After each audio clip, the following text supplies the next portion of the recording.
All right, welcome in another edition of TigerBait Live. Mike Scarborough here with Buddy Songy. Of course, we're brought to you by the official roofing company of TigerBait.com, and that is Pride Roofing. We'll talk about them a little bit more in the show, but obviously got a lot to discuss tonight. LSU travels to Starkville, Mississippi, 11 a.m. kickoff on ESPN Saturday morning, and this one, the line has moved a bit. LSU's a 9.5-point favorite. And this one is starting to make LSU fans more nervous than they thought this game would be before the season started. Obviously, a must-win, first SEC tilt of the season, SEC West opponent, and Mississippi State coming off an overtime win over Arizona. So we can talk about that. I doubt we're going to want to talk baseball, but they released the baseball schedule earlier today. That's up on TigerBait. But welcome in, buddy. Good to see you, Mike Scarborough, publisher of TigerBait.com. Been doing it a long time. We've been talking about it a long time. I think it gets interesting from here. You know, you and I are old enough. And by the way, folks, don't call him an old geezer. Call me an old geezer. Mike's middle age, okay? I had to go look it up. I went and said, what age is considered geezer? Somebody in the comments called both old geezers, and it said 60 to 75. So no, I'm not there yet. Well, regardless if you're 30, 50, 70, or living to 100, LSU has had a history of handling Mississippi State. 20-3 the last since the 2000. And the last time they played Mississippi State over there, it was an 11 o'clock game. They won 28-25. Of course, as we know, that was the last year of Coach O. And we also know that you sent me a picture in that famous game of 2019. They actually, Joe Burrow showed him a little of his butt. He got pantsed, and yeah. But the funny thing was I remember texting someone in sports information, or was it I think it was somebody on Orgeron's staff. I think I know who it was. And I said, dude, this is going to happen, and it's out there. I said, he needs to make a joke about it. And then he comes out in the post game and he goes, what do you call it? Moon over Starkville, or putting that name of the game. And that was the right way to have fun with it. But 11:07 start. I looked it up. The last two times LSU played at 11 o'clock on ESPN, exactly 11:07. They're going to eat at 7:20. They're going to take an hour bus ride. This team has had a propensity to start a little slow. And so we'll see if they can get off the bus and have their act together. Defense, a lot of questions, a lot of running backs to keep happy. This week, you could see two more new ones. 22, Armani Goodwin. I'm hearing he's in shape and looking good. And, of course, number 4, John Emery's back. And Frank has one of the guys that has to make those decisions. Because really, Mike, you can't play more than 4. Because when you get a guy in there and he gets hot, you don't want to take him out, but you want to give other people a chance. Caleb Jackson looked good. 2 touchdowns last week. Logan Diggs, who I think is going to invariably be the starter. So you have all these personnel decisions, and yet you're 1-1, and we thought this was going to be, a pretty easy cupcake road to get to Ole Miss. Folks, the next 2 weekends, you're going to find out about this 2023 team, and I think as they play each week, they're going to get better. But, man, you better be ready, because the Cowbells, and this is going to be smash mouth. They're going to come right at LSU. And how physical is LSU at the line of scrimmage going to be one of the keys this weekend? Absolutely. Guys, if you're enjoying the show, please hit that like button. If you're not a subscriber to our channel, hit that subscribe button and the notification bell. We load content up there, up here on our YouTube channel almost daily and many times daily, depending on the day of the week. And, of course, we're going to have a lot of post-game coverage and so forth on Saturday. I'm assuming Press and I will probably go live with our post-game show somewhere in the 3 o'clock hour, maybe a little bit later. So big, important win. All right, guys, let's scroll up and get to some of your comments. Roger Ramjet, first one in the says, Mike and Buddy, good to be with you guys tonight. Can we take them Bulldogs to the woodshed Saturday? Go Tigers. I'll let you start on that one. Man, this is a scary game. I tend to think LSU's offense is gonna continue to just grow every week. I believe that. I I think they do want to run the ball more. Mississippi State obviously likes to run the ball. They only had 17 pass attempts against Arizona. But I'm still processing this one. I'm not sure what to think. We've seen the Florida State game. We know how putrid that second half was. You know how the first 3 or 4 series against Grambling looked before LSU buckled down and took care of business, but scored on every single offensive series. So this defense is a work in progress, but I think the offense is going to get better and better every week. I do want to see if Lance Hurd's going to, how many plays he gets, and is it's going to start making. What game was it last year that Emory Jones got to start? I think it was the third game. Third or fourth game last year. Yeah, Lance Hurd, that's what I want to see. I think we have now seen enough to see from the naked eye. We don't watch all 22 like the coaches and players do, but obviously Lance Hurd is a mammoth man, and I am going to predict he will be starting. I predicted third game, maybe fourth or fifth, but Miles Frazier, you got to need him. You're going to have injuries in the offensive line. I like Hurd to get a look. See, still don't know why Chris Hilton didn't get more reps. He had the nice touchdown. Brian Thomas leading LSU with 3 TDs. Malik Neighbors and him both with double-digit catches. Logan Diggs, 115 yards. Armani Goodwin healthy. John Emery back. So you can pick your poison. I think it's going to be close to first half and expect LSU to put the pedal to the metal and win something like 38-24. But look, if you don't take care of business, and we're not talking about point spread, regardless if they cover or not, but you lose this game, this town, which has been spoiled by Coach Mulkey and Coach Johnson and many other coaches, they would be a little spicy, to say the least. Absolutely. Kindercamp, love these guys. Thank you for that. Andy Whitaker, I think this team is about to start rolling. LSU will be better than FSU at the end of the year. I have real concerns about the defense. I don't think you can get there unless your defense is good, but I think the offense is just going to get better and better every week. I'm going to push back a little bit from that. I think Florida State's a very I think Florida State and that fan base were right. They have the pieces to be something special, similar to the way Burrow and LSU were in 19. Now, I don't think they have that much talent. LSU had 6 first-round picks in that year, and we know what they're doing on the pro level to show how good they are. But if you keep Travis healthy and all those wide receivers and play defense, physicality, they got a chance to be special this year. Texas makes a statement, goes in there, not only wins. Quinn Ewers, to me, is a similar type quarterback as Burrow. And let's be honest, we're going to find out what Jaden Daniels is going to look like in week 3. And the defensive questions, Mason Smith had 1 tackle. Harold Perkins had 1 tackle last week. That's not good enough. Denver Harris got his first start, mixed results.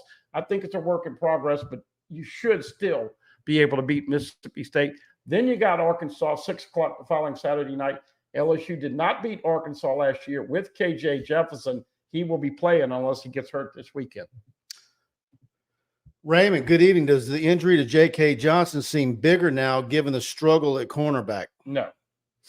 We saw that kid. That kid's no disrespect to J.K. Johnson, but he's a smallish corner. And I don't think Mike, he played a little bit with Ohio State, but he kind of looked the same as Denver Harris did when we saw him. Gary Williams, this LSU fan isn't nervous. I know what to expect. Is that negative or positive? I think most tuned into the show, they got on us about being a little negative last week. Folks, we're just telling you what we see. And then you're going to say, what did you see? Well, we saw Aaron Anderson catching punts in practice, and they've already lost confidence in him. We saw Ovi Ogofu look like a bronze sculpture DN, and he hasn't done much. Savion Jones is yet to have a sack. LSU with 1 sack, 10 hurries. They got to be more aggressive. I tell you what, if you go back and I had to edit out on all of our YouTube shows in the offseason, all of my discussion about how great LSU's punt return game was going to be because of Aaron Anderson, I'd probably have to cut about an hour. And for it to be a thud like it's been and you don't get an opportunity against Grambling to try and get your confidence back, I don't know what that says about how they view Aaron Anderson back there. If you're not going to get another chance against Grambling, when are you? Well, look, Also, let's also add Caleb Jackson also took his kickoff spot, and it's because Aaron Anderson returned 2 balls around the 2-yard line and didn't get to the 20 and made just bad decisions. You fair catch those. He wants to prove it. They can't give up on him. They can't give up on a lot of these other guys. I think LSU is going to get better each week. They have not had any serious injuries. This week, probable Mason Taylor and obviously Omar Spates. So I expect to see plenty of the Weeks brothers. Both of them had a bunch of tackles last week. 33 and 40 are going to play inside. Greg Penn, you got to keep on the field. What do you think they need to do to unleash Harold Perkins, Mike? Man, that's a toughie. I mean, I think a lot of people just think because they're not lining them up the right way, that's why you're not getting an Arkansas performance every week. And I don't think you're ever going to see anything close to that again. The other team is game plan. They know what to look for. Did a lot of stunting and decoy against Florida State. I think it'd be nice if you had another linebacker that you could do similar things with, because then you wouldn't know which one was coming. But I think overall the bigger problem is the defensive line. And this whole Jimmy Lindsey thing is, I think, is a bigger factor than people think. I think there's been a domino effect on that defense with that right now. Look, Savion Jones is starting for the first year. Ovio Gofu is a new starter. Mason Smith didn't play last year because of the debacle against Florida State. 3 of your front 4 new starters. Your 2 corners are new starters. Your 2 safeties are back, Brooks and Major Burns. And then inside, of course, Perkins. I think what I saw last year, I think they've been a little too vanilla on defense. Disguise, jump around. They're not doing anything. I got the shark shirt tonight. Like a bunch of sharks, get in that water and go. And House is backed up, and these kids hate to play zone. You got to play a combination of the two. But I think they need to be more aggressive. House has got to get those guys going after more TFLs. And yes, you got a chance to get burned on a corner that misses. But that being said, to me, they've been a little vanilla on the defense, and I think he likes them to know their defense. Mike, it takes them 3, 4, 5 games to really know and communicate back there consistently. Well, Don Wheat says, what do you and Buddy think is wrong with the defense? That's what we were just talking about. And Barry Barbier, he says, is our defense really that bad? I think it is. Well, we can find out the next 2 weeks. Brian Smith says, I think Denver Harrison Welch will be just fine. Welch is the guy that's getting some of the peanut gallery talk. Look, he was a starter in the spring, did not have a good fall camp. Mike and I saw him. The heat was kicking his butt like Chestnut and everybody else. You got about 5 corners now. Zy Alexander leads the team in tackles. I think he's on the field. Denver Harris got to start last week. Will he keep it? Obviously, Deuce Chestnut can start and play. I don't know. Do you think they have given up on Sage at the corner and going to play him just at nickel? I didn't see him do much at corner. And then Ashton Stamps, a freshman, and LaTerrence Welsh. So those are your 5 corners, I think, that are in the mix. We'll see. Let's see. What you do against Grambling is different than probably what you're going to do this week. And but you sure would like to see them have some success and then start to settle in with a right combination. I don't know that they're close to having anything close anywhere near having the right combo back there. And the thing to me that has stood out, Mike, is missed tackles. This is the coach's worst nightmare early in the year. You don't hit as much as you used to because you don't want to beat your team up, and you still have some thin areas, and you don't hit that much. And there's some secondary guys that have missed a lot of tackles. They got to tackle better this weekend. All right, guys, LSU fans, you want to show your LSU Tiger pride? Alumni Hall is your ultimate shopping experience, the best and largest selection of apparel for the whole family. Nike Golf Champion, Columbia, Peter Millar, Southern Tide hats, Yeti gifts, and accessories. LSU students, faculty, and military receive 10% off in-store every day, and you can earn cash back with their Hall Pass rewards. Alumni Hall, located in Perkins Row, or anytime at alumnihall.com. Alumni Hall, where Tiger fans shop, and hit the site earlier today. And they've got a lot of new LSU gear in there. And of course, as someone who's been promoting LSU gear and on our site for months, it seems like the most stuff that is bought is for fall and winter, and they're getting a lot of the quarter zip pullovers and all that kind of stuff. And go visit them on Perkins Road. Tell them you heard about them on TigerBait.com.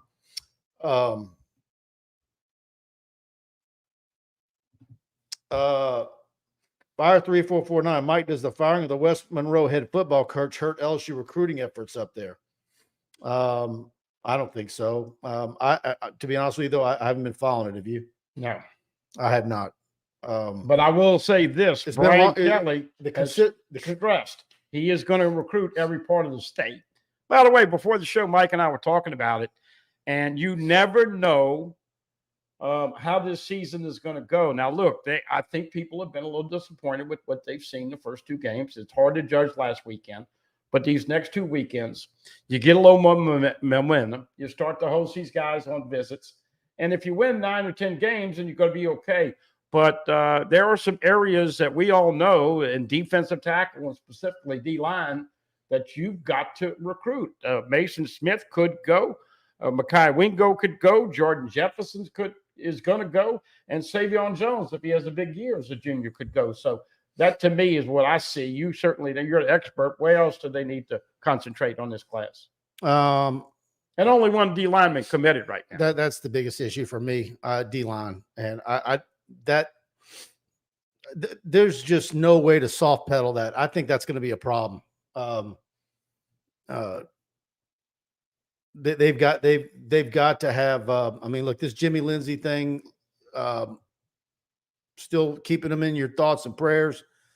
But they're going to need some defensive linemen. You look at what's going to be lost after this season, what they'll have returning, what the state is producing. McKinley, of course, committed to Texas A&M. You got one interior defensive lineman committed. They're going to need more than that. And how good is the quality going to be in the portal if you try to go there and get you one or two of them? And that was the key right there. They did not do as good in the portal last year as Florida State, which is one of the reasons that Florida State beat LSU. But they've got to do a better job in the portal. Outside guys is one thing. It's the interior defensive line, the true tackles. You think there's no way in hell that they could get Wingo to come back. That would be huge if you could get him to come back. That would solve a part of the problem. Well, he has not had the stats, folks. If you remember, LSU had 6 preseason first-team All-SECers, and Harold Perkins and Mekhi Wingo haven't lived up to that. I mean, as great as he has been, I don't know what an NFL GM thinks of a 5'10.5" defensive tackle. Well, they list him at 6'1", and I know you think he's under 6 feet.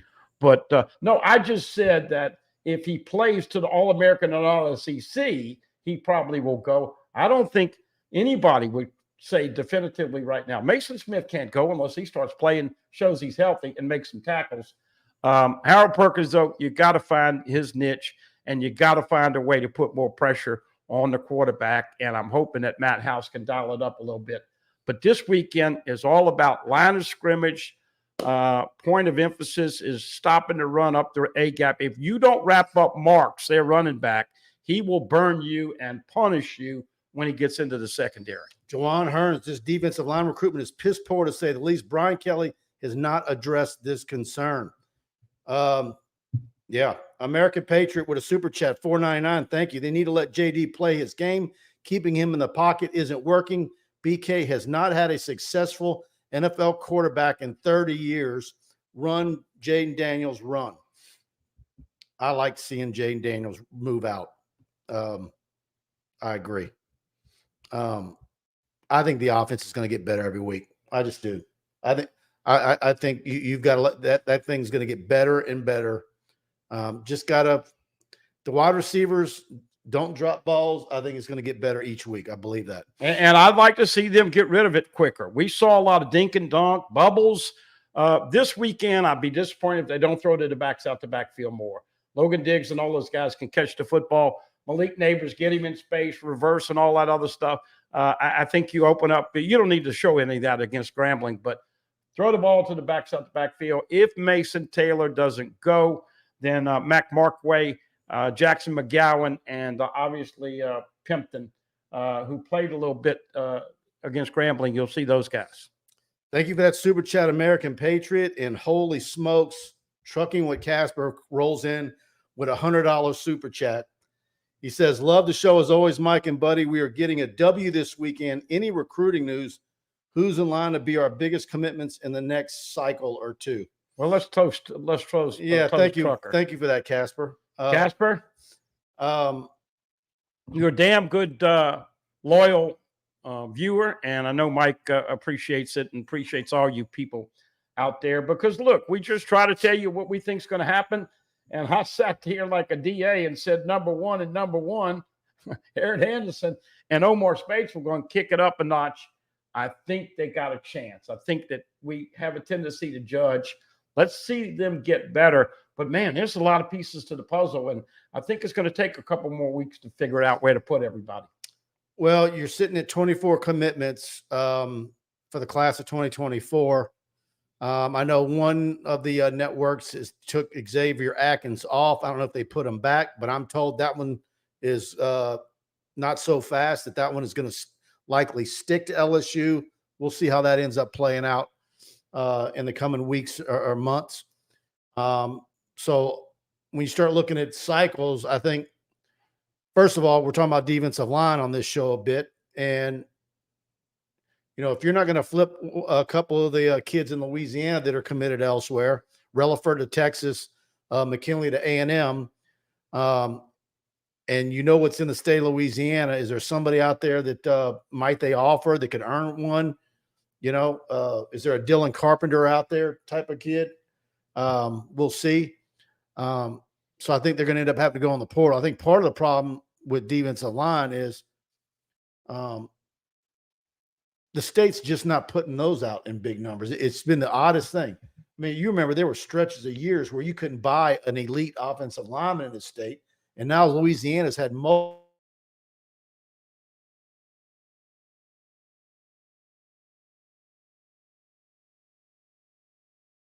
offensive linemen like Dominic McKinley. A lot of people have seen him so far this year and kind of scratching their head a little bit, like particularly if you watched that LCA game where he didn't really do much. And I'm also the kind of guy that's leery of a 6'6", 6'7" inside defensive lineman. That's why I still want to see what Mason Smith's going to end up doing down the line. And let's just say it. LSU has been negatively recruited because they've had a different defensive line coach for the last 7-8 years. And this was tragic. Obviously, you worry about Coach Jimmy Lindsley and his health and his family. But damn, as if you needed another break on that. I mean, you look back, people are talking about that. Not that is the only reason the kid goes to that school, but people are using it negatively against LSU. Well, and part of the reason why it took so long to find a coach was, you know, Matt House wanted a Pete Jenkins disciple. You know, how long did it take for him to land on one of those? How many of those are out there floating around? And so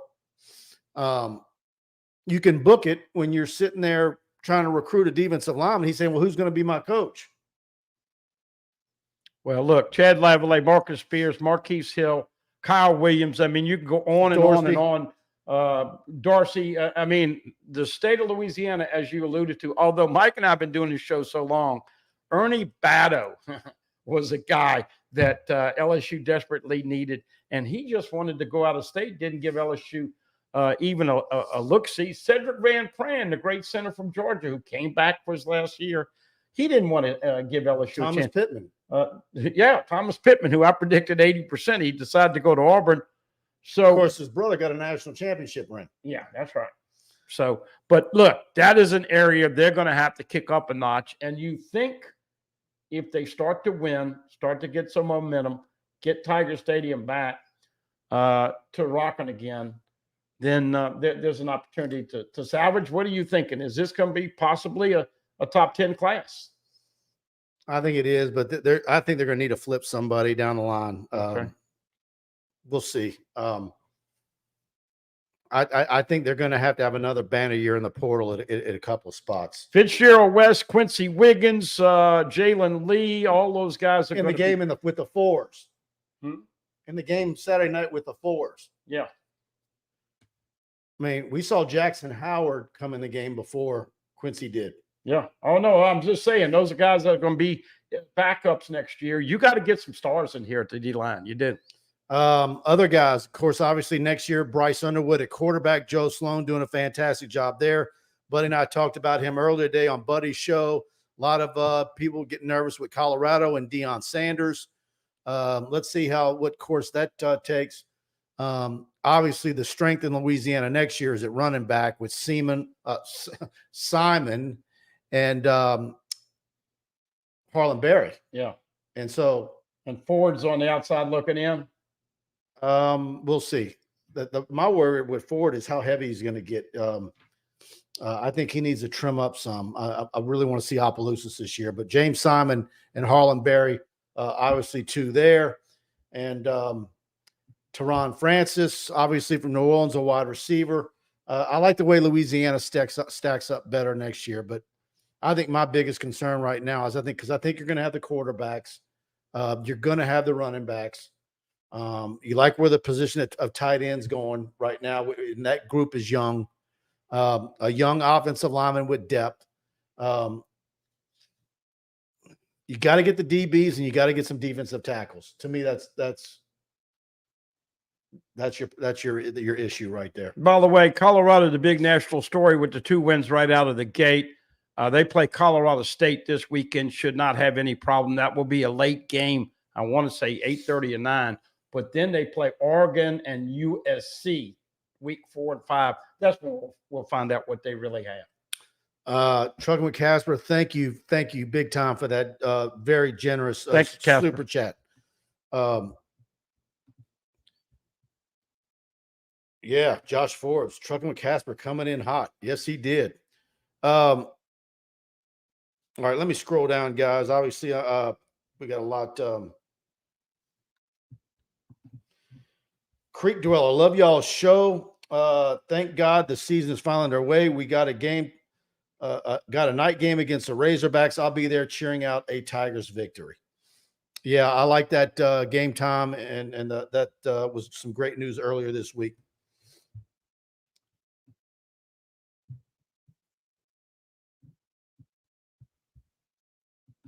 Jackson Carter, South Carolina people said Jimmy Lindsey wasn't a good recruiter anyways. By the way, I don't give gambling tips, but did you hear this number? South Carolina is playing at Georgia this weekend. They're getting 27.5. I'm not telling you to take the points, but man, that seemed like a lofty score. Tennessee and Florida this week. LSU obviously playing early, Missouri playing. You're going to get a better feel. I don't know. What are you pulling for Tennessee, Florida? I don't know. I want to see the Tennessee fans certainly can get on your nerves, and Sunbelt Billy, they look better against McNeese, obviously with a dominant win, but we'll start to get a feel. But I just don't see any way with Carson Beck and Mike Bobo calling the plays that they should beat South Carolina by 4 touchdowns. What benefits LSU? A stronger Tennessee, and I'm thinking going forward with the new scheduling and Oklahoma and Texas in the league, does it really matter? Yeah. Is it better that Tennessee stronger than Florida? I don't know. It probably is better if Tennessee's stronger because you're probably more likely to go head-to-head with Florida in recruiting. Got a couple of Louisiana guys on the staff, maybe. Well, I'll ask you right now. And by the way, on that Jimmy Lindsey comment, just real quick, buddy, he got some very nice big-time defensive linemen to visit South Carolina that would have never visited there before. Yeah, he did. He might not have closed on them, but that's because of what the polo he was wearing. At LSU, it was a lot easier deal for him, and it's just unfortunate he's had some bad health. Go ahead, buddy. I'm sorry. Well, no, I was just going to talk about all of the things in flux, and here it is. I'm hearing a guy on a national show talking about this percentage to win and this. Look, folks, this is just the start of the season. 2 chapters in. You and I were talking about it this week. right out of the bus, Mississippi State's going to do the bells and try to jump on LSU. But if you take care of business this weekend and you beat Arkansas, then you have Ole Miss on the road. And guess what? They still don't have a great defense. That was an excellent game, Tulane and Ole Miss. Tulane had the better of it for a while. But my point is that you could get on a little bit of a run here and get back to established. But I think the biggest question you and I still have, what is that defense going to do consistently this year? That's the biggest, to me, question mark. I agree with you. The offense is going to get better, and let's hope that Anderson and those guys do a better job, because we couldn't have had special teams any worse than last year. Rick Cloetti, forecast this Saturday in Stark Vegas is ground and pound with an occasional outbreak of long shots downfield. And, if you're Mississippi State and you're game planning for LSU and you're the offensive coordinator, wouldn't you want to start just slinging it around and throw it a lot more than you did against Arizona? I mean, I know they want to run the ball. LSU'd like to run the ball more with success, but still. Well, they're going to probably start off running, and if they have success, then you play action and go over the top, and that's when you get a DB cheating in a little bit. But on the flip side, I come out, if I'm them, I'm coming on play one, play action pass, and throw a deep one. Well, look. They're trying to give them any ways to beat LSU, but, man. As we said, the SEC game, last time you played them 2 years ago, you beat them 28-25. LSU has won 9 of the last 10, 11 a.m. games. You know the one that they lost? At Missouri, COVID year, when Miles Brennan ran around right in and jumped to try to get the touchdown. And, of course, that serious injury that kind of deterred his career. CK says, Mike, I live in DFW, and LSU should go after Duncanville DBs. They are explosive and play with great energy. Obviously, LSU is doing a fantastic job recruiting Duncanville. It's staggering the number of D1 football players that program puts out every year. And so if they want them, they're going to try and get them and bring them in on visits.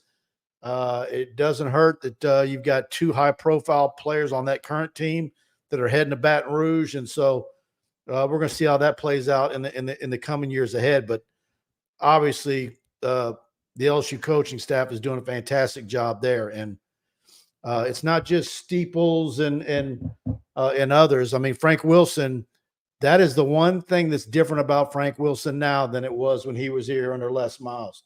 That stint as the head coach at UTSA is giving him a lot of contacts in Texas that he did not have before. Before, he just recruited Louisiana. And now he's got a lay of the land in Texas that he didn't have before. And look, that wide receiver now, he's not for this year, but he's for 25. I hope LSU can hold on to him because he is a playmaker. He is fantastic. Kerry Cook's in Texas, real big also. There you go. Caden Durham, of course, is that verbal commitment and the only running back coming in this class. Mike alluded to the 2 that probable to LSU in 25. Trucking with Casper coming in with another super chat, $4.99. Thanks again, Casper. Do y'all think Nick Saban retires this year if he misses the playoff 2 years in a row? He looked miserable post-game from the Texas game. Of course, we had that game on Preston's laptop sitting next to me in the press box while we were covering LSU Grambling. And I'm like, this is the kind of stuff right here that'll start to make him say, I don't need this anymore. And so you lose a game that early in September, I mean, what's the over-under on wins, losses in Alabama now? Well, 3? I think does he lose 3 this year? Well, I think the Vegas had it at 10. Georgia was at 11.5. LSU was at 9.5 before the season.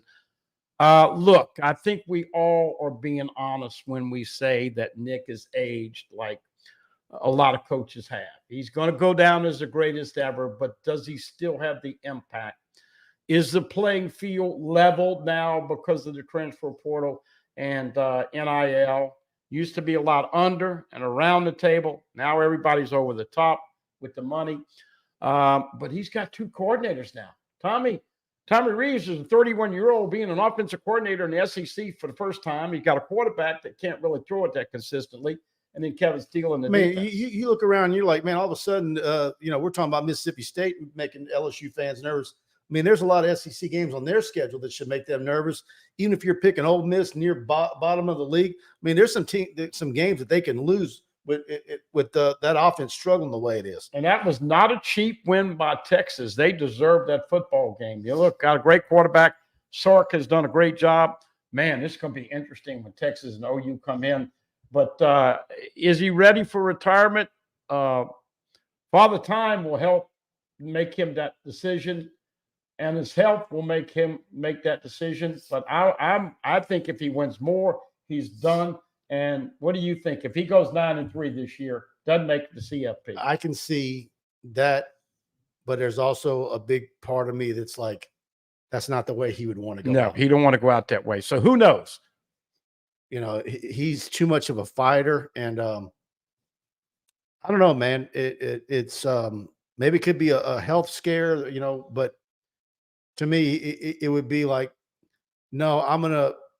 Of course, he's looking at his roster, and he's like, okay, what do I have next year, the year before? What have I have in the pipeline, recruiting wise? And if he sees where he can make a good run at another title, in 24, 25, maybe he would stick around. But I tend to think that these kind of things can eat at him and he can walk away.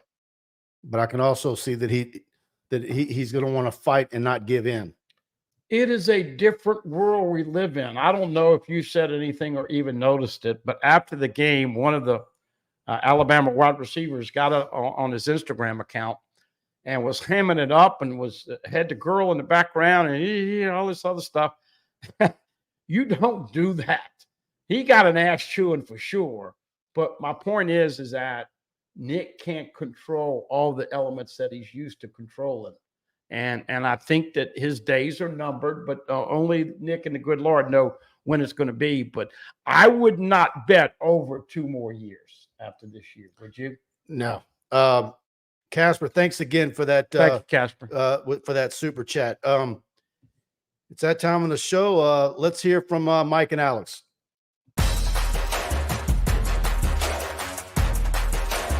Hey, it's Michael and Alex again with Pride Roofing. Here we grow again. Did your roof get to Niger and Hurricane Ida? The insurance company is playing game with you. Don't forget, August 29th is your 2-year anniversary to make a claim. Your neighbor got new roof. Why not you? Pay your deductible. We're fortified, certified. We do your roof. You came on the Pride umbrella. Bet on Pride. 855 Pride 16. All right. Pride Roofing. As always, call them 855 Pride 16. Tell them you heard about them on TigerBait. And with your free roof inspection, they're going to give you TigerBait Premium free for a year. They're paying for it, a $99 value. And that's whether you have a commercial or residential. Either one, it doesn't matter. They'll come out and give you a free inspection of your roof. You say TigerBait, they're going to pay for it to get TigerBait for free.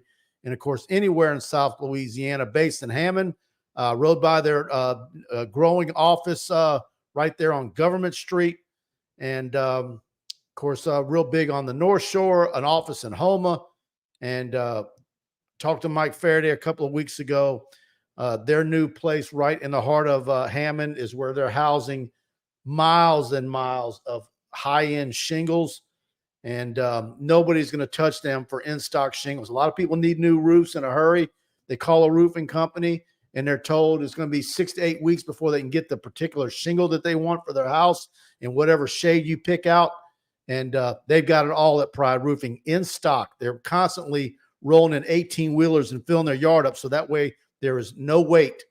And they're not using builder quality goods either. It's all the highest end stuff. And, of course, they do a lot of manufacturing in-house. Hey, look, we talk about metal roofs. They have been very, very hot. Glad that we got a little break with the temperatures, got out of the triple digits. By the way, we got a little shower later on this afternoon. Look, those guys work early. They get there. They take care of their business. When we talk about Pride, this is a great company name because we told you that LSU would bring back you some pride. If you do business with these people, trust me, you're going to have great pride. We've had a lot of people that do business, and then they refer their family members, commercial, residential, once again, metal roofs, bought crown metal. And Mike, ever since that acquisition, the whole metal roofing game has changed once again in Baton Rouge. Call all of our guys, including Mike Kirby, 275-2041.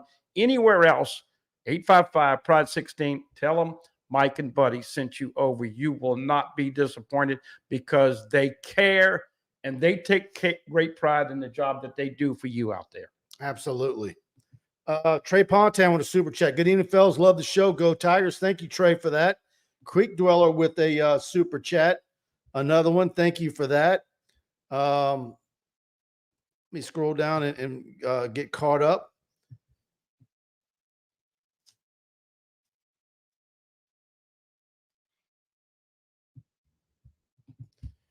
CK Mike, why isn't LaTerrence Welch getting more reps? He had an excellent spring game. I think there's too much emphasis on zone coverage. Look, it never fails. There's been spring games here and there in the last couple of decades where somebody has a big spring game, and that's not necessarily how things play out. Just like the Caleb Jackson stuff that came out of the first scrimmage. And but I do think that one's legit. I'd like to see more of him. I just think they're going to keep plugging in guys there until they get it right. And obviously, the reason why you haven't seen much of Welch is because they haven't thought that he's the guy. I don't think there's any conspiracy as to why one guy's in the game, the other guy's not. Who's doing it in practice and who's not? Look, I watched Welsh, and I thought he would be one of the starters next to Zy Alexander, and he had some rough days out there with the heat. We don't see the true scrimmages. We saw a little bit of what one scrimmage, but it was after 2.5 hours of a walkthrough. But I think, as you alluded to, they will put guys in there. Denver Harris, he's probably got one more chance to start. If that doesn't work, then you might have Ashton Stamps getting a chance. You might have Deuce Chestnut getting again. He's got to keep his head down, grind, and have great practice weeks. He'll get his chance. And one of the ways he can do that, play great on special teams.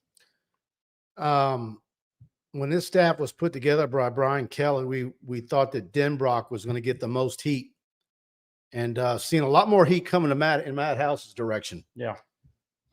But it takes a while for them to get acclimated to what he wants to call. And every year you got to put something in Coach House's drink to make him a little bit more aggressive. He tends to back up and have everything in front of him, and you come up and tackle. If you do that and you miss tackles, it makes you look bad. I just hope they get more aggressive. I hope they find a spot for Harold Perkins where you don't know where he's coming, and I hope they get after the quarterback. But this week, you got to tackle at the line of scrimmage.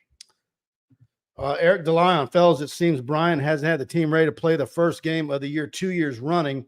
I know the roster hasn't been weak, but it seems like it takes Coach a few games to get going. Why? I think it's a fair comment. I do too. I don't think anybody knows why. If he knew why, he'd probably change it. But if I'm Verge Osbury's assistant and ESPN calls saying they want to have a seasoning opener in 2027, I'm just making up a year, 2027, and we're going to put LSU and Michigan at Jerry's house week 1.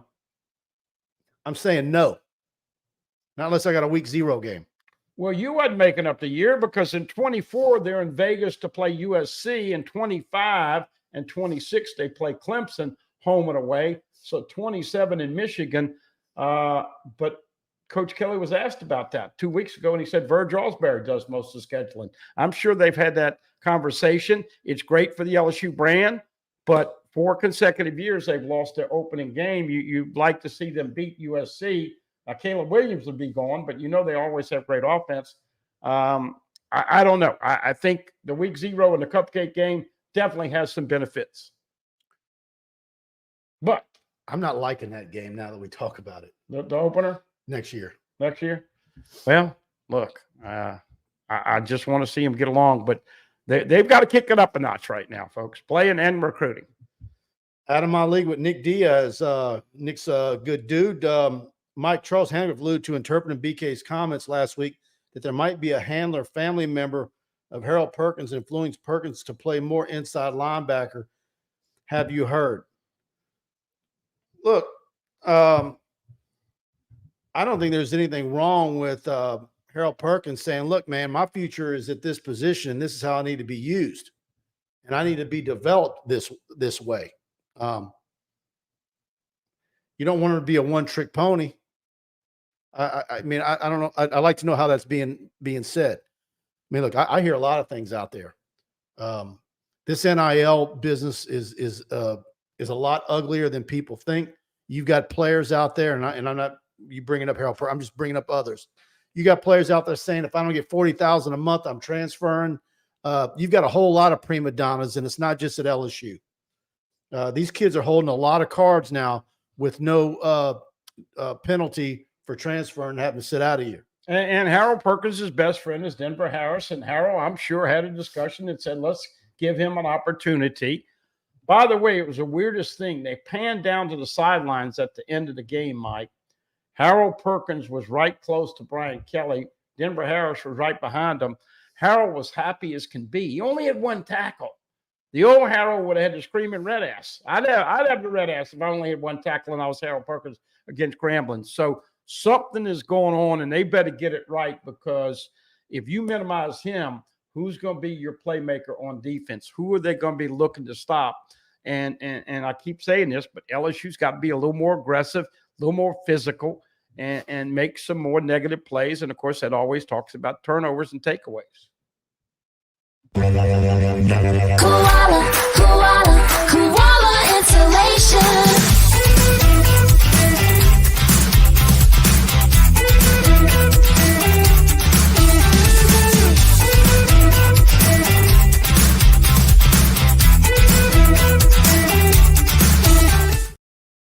Pete's in the house. There you go. Koala Insulation, Reed. The team at Koala Insulation of Baton Rouge, the team at Koala Insulation of Baton Rouge are your residential and commercial energy efficiency experts. From bat insulation to blown-in spray foam to air sealing and attic ventilation, Koala looks at each product as a unique problem to be solved and can offer you several strategies to help you stay more comfortable and save money on energy bills all year long. The approaches Koala provides can help reduce airborne allergens, condensation issues, wear and tear on your HVAC system, and even lengthen the life of your roof shingles. Koala has the capacity to tackle large commercial building spray foam applications and new construction projects while being available to help everyday homeowners get some relief from South Louisiana's extreme weather. Give them a call today at 225-457-1001. Tell them you heard about them on TigerBait and get 7% off on your new project. Tim DeSalle and his group at Koala are fantastic.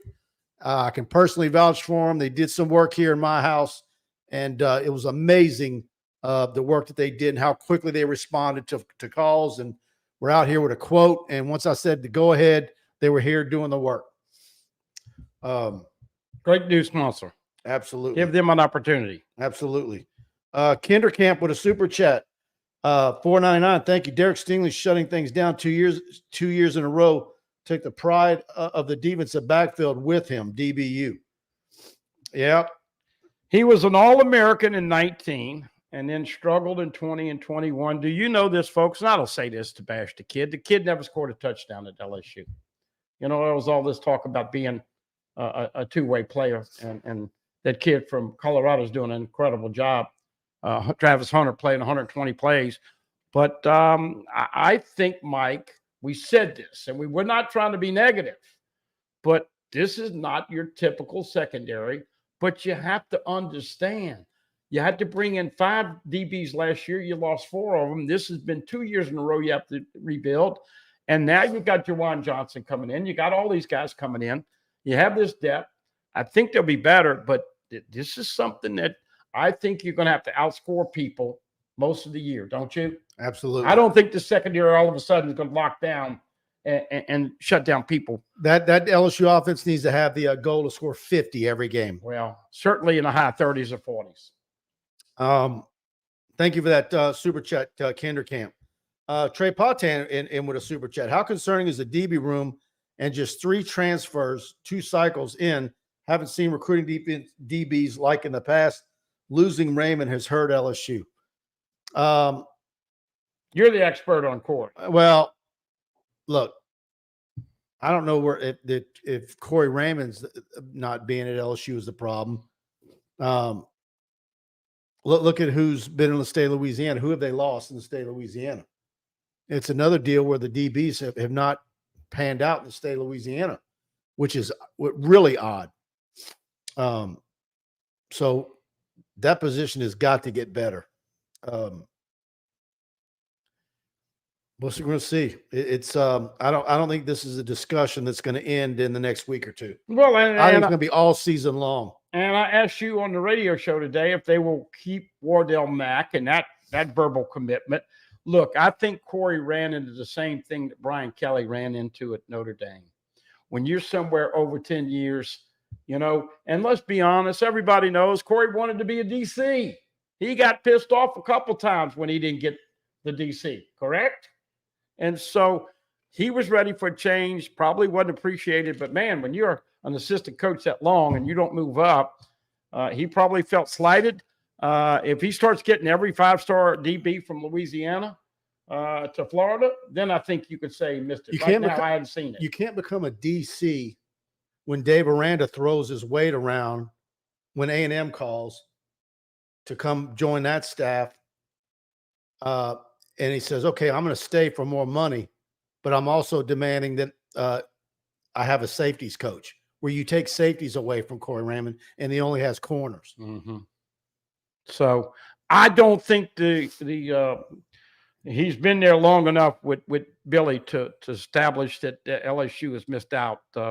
But I think people appreciate him. He's an LSU through and through. But look, unfortunately, in this business, man, Brian Kelly's going to find out you're only as good as your last win, really.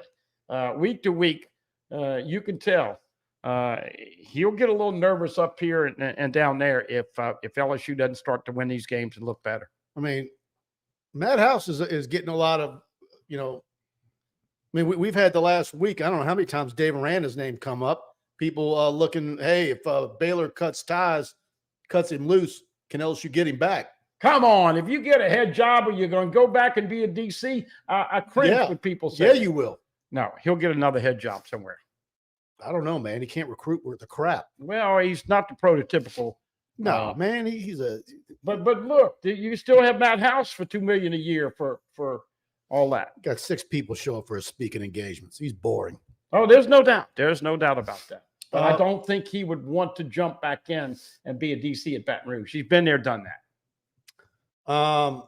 Super chat from NDNH8SHN. $1.99. Think about how much is BK's buyout. He's a fraud, guys. I'm assuming that's a Notre Dame guy with the super chat. I told Mike this before the show. I am impressed with Hartman and Notre Dame. We'll get an idea of what they're like when they play more, but they look pretty darn big and physical. Look, Brian Kelly is not a fraud. He had Notre Dame undefeated 3 times in the regular season. The question on Brian Kelly is this: can he lead LSU to a national championship? Can he do better in Big Ten, in top 10 matchups? And can he turn this program around quick enough to let everybody help him? And I think he can, but you gotta start laying some plywood on that floor right now. This is not a year to go 8-4, Mike. Kindercamp with another super chat. What's the word on Anthony Robinson III? I'm assuming you're talking about the DB from Destrehan. I think I'm gonna be seeing him in 2 or 3 weeks, so I'm gonna let you know what I see there. By the way, I know you really love he's committed to Ole Miss. So, yeah. But I know there's help coming away. We talked about the DB in this class, and Deshaun McBride. You love that kid, Deshaun McBride. I a lot of people when you look at the state of Louisiana might say Trey Edge is your best number 1 guy. State of Louisiana. Mm-hmm. I think it could be McBride. Yeah, he could come right in and possibly play next year. Talking with Casper with another super chat. How much do you think coaches set Perkins back by putting him inside all the time in the offseason and the beginning of the season? I don't know if they're setting him back. I just don't know that it's realistic that you can do the same things you did with him last year and it be successful. for any period of time. They didn't know about him when he was having all of these incredible sack games. Everybody knows about him now. He did not get appreciably bigger. And if you're going to play inside, you need to be more than 218 to 220. You probably need to be 225 to 227. You heard what they said. See ball, get ball. I think they said they wanted to make his game well-rounded and talk about improving him as an overall football player. I think people just have to be patient with Perkins. But look, only one tackle against Grambling. Something's fishy right there. I'd be disappointed if he didn't ball out this weekend. Absolutely. Trugger McCaster, thank you for that. I think he's rolled in about $120 worth of super chats tonight. Thank you, Casper. Very generous. Big supporter of the show. And with the super chats, he's like a sponsor. And speaking of sponsor, I've got one more to read tonight, and then we'll be done. And that's our good friends over at Drip IV. And LSU fans, beat the heat. Get over to Drip IV for all your hydration needs. The heat has been killer this summer, and dehydration is real. Located next to Sushiyama and Iverstein's and Perkins Crossing on the corner of Perkins and Eston, a super convenient spot, and they always welcome walk-ins. And they've also got it for you, folks, the semaglutide for losing weight. Big time stuff right now. Everybody out there, you got to know somebody that's using that, the blood sugar, the semaglutide that's out there. That's a generic word for it. And they've got it for you, and nobody's going to beat them on price. Give them a call, 225-256-3634, and Lafayette, 337-347-6655. If they do the injections in the clinic, it's $100 a week, or self-injections for $85, and they've got it for you, and it's the stuff that you're wanting to lose weight, and the weight will fly off you. I've got 3 BFFs that are using that, and it's astonishing how much weight they've lost. And so that's who you need to give a call, Drip IV. All right, let's get some comments here. Mac Daddy Dunk, Perkins is a beast. Let him rush the quarterback like last year. That is where he is going to make his money. Don't you want to see him jumping around? I do too, but it's like, man, as soon as they see him line up there, they're just going to do what A&M and Georgia did. Well, yeah, but you can stunt. You can do all kinds of different things. Look, as crazy as it's been, we talked a lot about the defense, and obviously everybody still wants to see LSU be able to run the football. You know the deal, folks. You run the football, you stop the run, and you win the turnover battle. You generally win those football games. But I'm just saying on Perkins, I didn't see a lot of him last week. Sage Ryan, didn't see a lot of him last week. Mason Smith, these guys are going to get better. We all need to take a chill pill. And something in my crystal ball tells me Zy Alexander with an INT this weekend. LSU comes back to win 38-27, 38-24. Much needed win. If you go on, put some earplugs in your ears. I have bad hearing to begin with, but man, the couple times I've been to Stark Vegas, depending on if they're going to be in the game and win the game. If they feel like they have a quick lead, you'll hear those damn things the whole time. LSU's worked on the noise. This is the first time that BK's been to Starkville. And so should be a lot of fun. And I personally, after eating and snacking, nervous eating for these late games, I kind of like the fact that the 11 o'clock start, like the fact that you and Preston will be on during the afternoon. Check that show out. Absolutely. Scooby 70611, be patient with House. It's year 2 of his system, and clearly we don't have the talent yet. Yeah, they got to find his niche, and I think Coach House will make some better adjustments this week. All right, guys, if you enjoyed the show, hit that like button, hit the subscribe button, notification bell on the way out. And thanks to Buddy for co-hosting with me again this week. And thanks to all you guys for tuning in. Spread the word, and let your fellow LSU buddies know about this show and our YouTube channel. Very much appreciate that. We're about to hit 23,000 subscribers probably in the next 2 to 3 weeks. And it's all because of you guys spreading the word about our show and all the content we've been putting out. Also go to TigerBait.com and subscribe there for $1. You can try us out for a week. Load up a lot of footage yesterday of some of the prospects on LSU's board. I've got more to get out tomorrow. And then, of course, we're all going to be out Thursday and Friday night shooting more prospects this weekend. And then, like Buddy said, 11 a.m. kickoff Saturday morning, and we'll be back here with our postgame show. So thanks to all you guys tuning in, and thanks for the super chats. Trucking with Casper, again, very generous with your super chats tonight. All right, folks, good night.